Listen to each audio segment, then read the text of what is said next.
नमस्कार मंडळी. सगळ्यांनाच माहिती आहे ते गणेश डोंगरांचा ऍक्सिडेंट झालेला. तर बरेच म्हणजे एका पत्रकारांनी अशी चुकीची माहिती दिली की बाबा रीलच्या नादात रील्स बनवण्याच्या नादात रील स्टार म्हणजे मौत नाही, तसं नव्हतं झालं. बिचारी ती अश्विनीताई डोंगरे फेसबुकला लाईव्ह होती आणि धडधड स्पष्टपणे दिसतंय त्याला भूक लागलेली. तिने मुलाखतीमध्ये सांगितलेलं पण त्याला भूक लागलेली, त्याच्यामुळे तिने ऍपल लिहून दिलेला. मला तर वाटतं शनिवार असेल त्याचं, कदाचित बायकोला फोन करून बोलून घेतलं, तिने ऍपल दिला आणि ती फेसबुकला लाईव्ह गेली आणि 2च तास पुढे गेली की त्याचा पाठीमागे ऍक्सिडेंट झाला. आणि ती रील बनवत नव्हता, कंटिन्यू त्याची बायको रील बनवायची. खरंच वाईट झालं.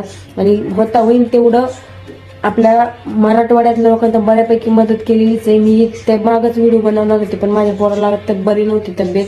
मला बी लय वाईट वाटत होतं, कारण मला बी टेन्शन होतं. माझा पोरगा ऍडमिट होता ठाण्याला, त्याचं ऑपरेशन झालेलं अपेंडिक्सचं, अजून तसंच आहे.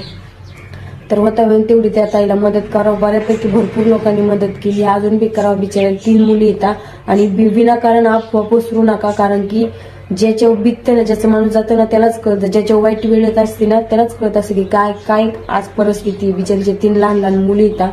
तर कुणी विनाकारण ट्रोल करू नका आणि बिगर कामाच्या अफवा पसरू नका. जी खरी माहिती असेल ना तेच बोला.